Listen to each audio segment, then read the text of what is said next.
Can you say that everything you see online reflects reality? I've been really thinking about that question. The more I spend time online, the more I become cynical. The discourse, the way we speak, every single day I feel like we have entered a dark tunnel that has absolutely no end. The more I think about it, the more I wonder, does the online world reflect the state of reality? Actually represent people's feelings, beliefs, thoughts, ideologies, or is it just online behavior? That's what I really want to talk about today. And before we get into it, welcome back to Mooney.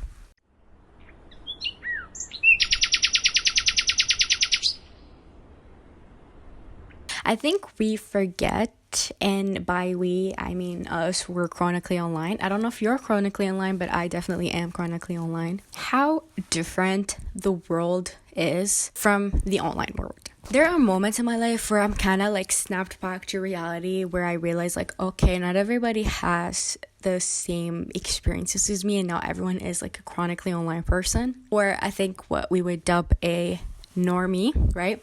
But I remember there was a moment where I was talking to a friend who was not chronically online. I was like, oh, like on Tumblr, and she was like, what's Tumblr? That was obviously very shocking to me, since I have spent literal hours for years. Every single day I would spend hours for years on Tumblr.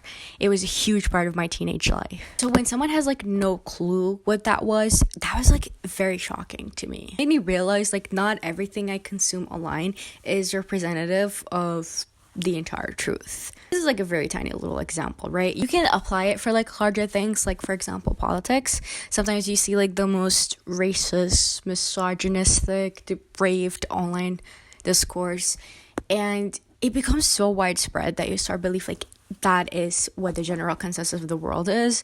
But then in the real world, it's not as as bad.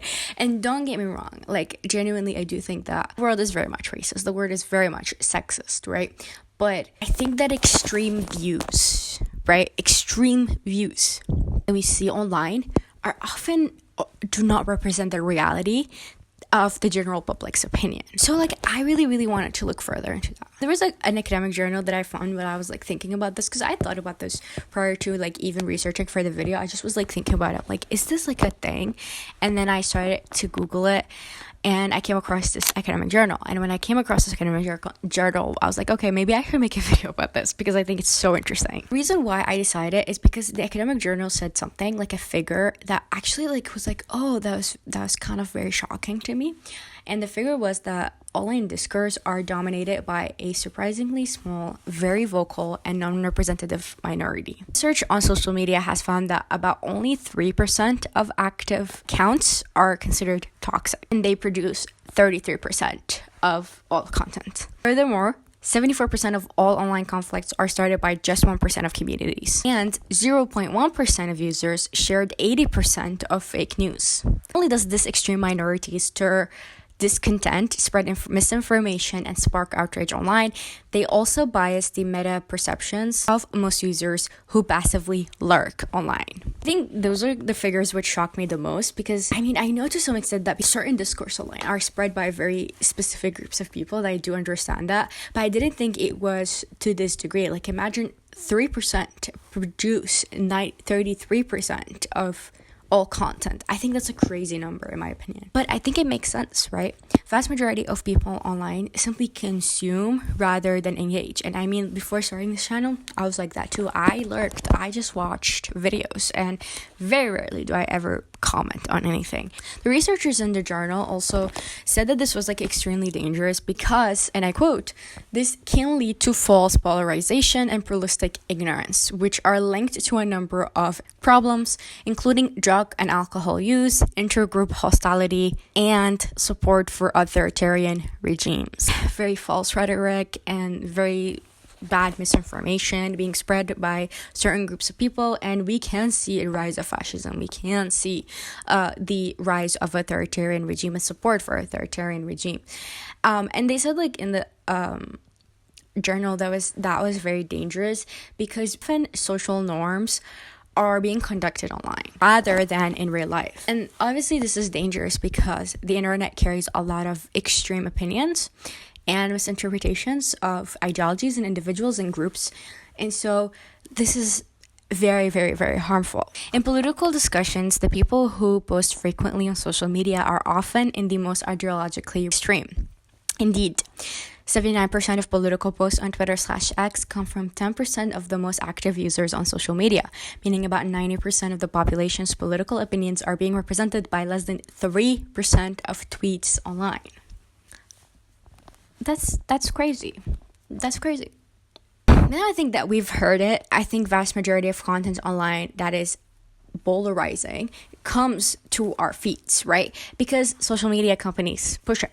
Realize that you're more likely to engage if you post that expresses something that stirs something in you, whether it's anger or hatred or resentment and so on and so forth. They said in the article, stories that express outward group animosity are 67% more likely to be shared on social media. So these extremely outrageous and extreme opinions are the ones gaining interactions, and they're the ones that push to us more. And so it creates like very weird and hostile online environment. While researching this topic, I actually remember hearing how vast majority of like online usage is simply just bots, and someone was talking about how a lot of these bots are bought by certain companies or certain individuals in order to push a certain agenda. And so I wanted to like research a little bit more about it. Like, do bots exist, and are bots existing there just specifically to push us towards a certain ideology? And also, what percentage of that is human versus bots? So it turns out half of internet users are bots. 40% of them are malicious bots. In comparison, in 2018, 62% of web traffic were human.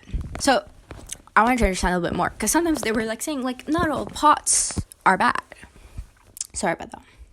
Saying like not all bots are bad, like some are good for like monitoring online discourse, whatever. So I wanted to see like what do they mean by hostile, and what do they mean by having bots like change opinions of people's, and so on and so forth. So I came across something called social bots, and essentially there are bots that are created in order to increase engagement. Now, according to an article titled "Stop Arguing with Bots," research showed that outrage and upset are the most effective ways to user engagement: likes, shares, comments, and follows.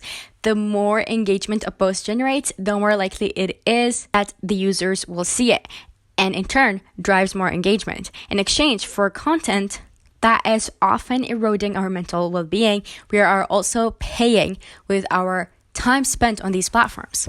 This time could be doing something tangible and fulfilling. So essentially, like the internet theory is actually coming true, and I feel like especially with AI, it's like becoming more and more the case. But essentially, like for profit making reasons, websites will push these bots onto us so that we would engage with them, and then that like make some more money.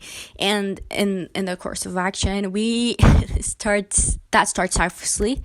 And of course, with time, that obviously messes with our mental health, and it distorts our perception of reality and our perception of the world and politics because we just think that people are out there being so horrible and saying all of these horrible things.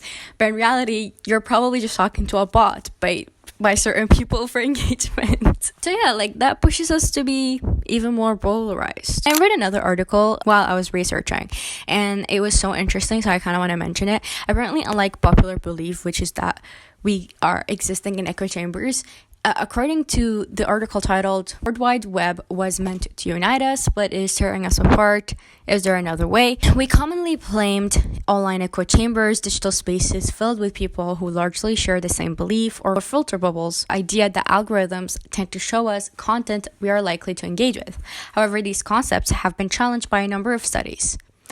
A 2020 study, which tracked the social media behaviors of 10 respondents, found that people often engage with content they disagree with, even going as far as to seek it. When an individual engages with a disagreeable post on social media, whether it's rage bait or something else that offends you, it drives income for these platforms. But on a societal scale, it drives antisocial outcomes. So basically, this article is saying is rather than what we used to think traditional like echo chambers look like, that we hear about constantly. We instead are being fed content that we would disagree with, rather than like existing within bubbles where everyone agrees with one another.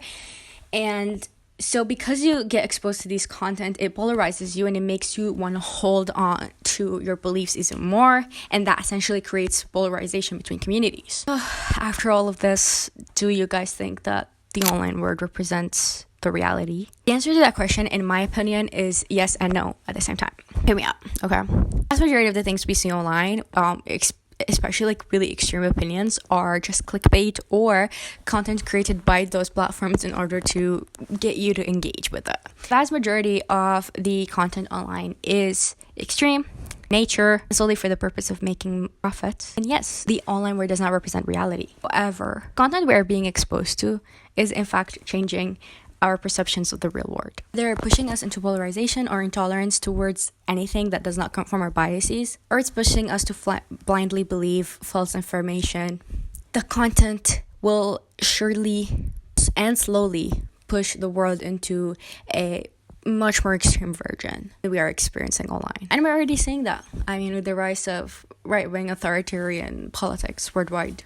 So what can we do to protect ourselves from this in the future? I think the only way is to tread lightly on the internet. Like everything you see, with a grain of salt. Remind yourself you're more likely fighting with a bot than you are with a human being. Just think, what is this creator's agenda? Why are they saying this? Do they have something in mind? Are they just creating content that is there solely to piss you off and get you to engage with them? Think to yourself, like, is this causing me to be cynical?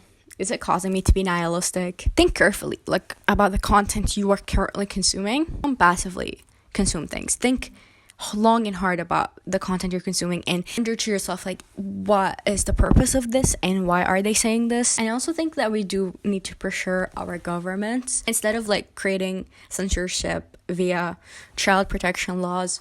We should be hopefully like getting the government in order to change the way in the landscape of social media and the way the profits are made within social media apps, in a way that does not basically lead these companies to push this extreme content only so that they can make profit, and in the end what gets generated out of this is basically human misery. I do want to say that it is so important, and this is very cliche. This was very cliche and I am aware of it, but I do think it's so important, which is touch grass. Touch grass, guys. Sometimes we get so worked up online and we see like this insane shit, we're like, ah, and I get it. I get that all the time, okay? But it's so important to experience nature and be one with nature, and genuinely it makes you like so much happier as a person. And yeah, I think we need to enjoy nature before the AI data centers ruin it for us forever. We need to enjoy it right now, and we can't enjoy it if we're spending this entire time online fighting with bots and yelling at each other and making content that exists purposely to piss other people off so that you can make profit. And I get it, the world is really hard right now and you kind of have to like make money somehow, and I get that, but like also like don't piss people off, right? And don't try to make like hateful content. Like, I don't know, like let's touch grass, guys. Let's all touch grass together, okay? I'm saying this as you're watching my video on YouTube, and I understand that it's a little bit hypocritical, but like I think you should touch grass with me, okay? I'm trying to do that more often, and you should do that too. Anyway, that was all for me. What do you guys think? Do you guys think that the online world represents the reality? Do you think that there is an issue with content online? Do you think it's very extreme, or do you think it's not extreme at all? What can we do about it? Is it making you cynical and nihilistic like me? Because sometimes I'm like, I give up. Humanity sucks, and I'm done. It made me like a little bit of an eco-fascist sometimes, and I'm like, I'm done with everybody. But like, I'd love to know more about what you guys think. Anyway, that's all for me today. I'm gonna go now because it's really hot, and I'm wearing this shirt now. I'm realizing it was probably made from polyester and extremely hot, so I'm gonna go change into something that is nicer. See you guys next time. Bye bye.